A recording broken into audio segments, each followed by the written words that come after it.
আমার নিকিতাস kitchen and blog চ্যানেলে আপনাদেরকে স্বাগতম। খুব ছোট্ট একটা বাজারের ভিডিও নিয়ে চলে আসলাম। সামান্য মাস যেহেতু শেষ 1 তারিখ, কিছু কিছু বাজার শেষ হয়ে গিয়েছে, মাসের বাজার এখনও করা হয়নি। একটু বাজার করেছি, সেটাই আপনাদের সঙ্গে শেয়ার করছি। এই যে এখানে 2 লিটার তেল নিয়ে এসেছি আপাতত। আর মেয়ের জন্য বড় প্যাম্পাসের প্যাকেট পাইনি, আপাতত লাগবেই, ছোটটা নিয়েছি। এখানে আছে চা খাওয়ার জন্য কিছু দুধ পাউডার। আর এই যে মেয়ের লুডুস অবশ্যই লাগবে, 2 মেয়ের লুডুস নিয়ে এসেছি।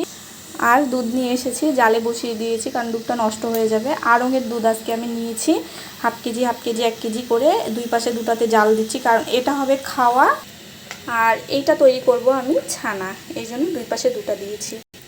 আর এনেছি এই যে এতগুলো ডিম, আর কয়টা রান্না করার জন্য আলাদা করে রেখেছি। আরও 10-15টা ডিম আছে, সেটা আলাদা রেখেছি, এখানে জায়গা হয়নি। এই ছিল আমার সামান্য কিছু বাজার। ভালো লাগলে অবশ্যই চ্যানেলের পাশে ফলো দিয়ে রাখবেন, অবশ্যই লাইক শেয়ার করে দেবেন। ধন্যবাদ সবাইকে দেখার জন্য।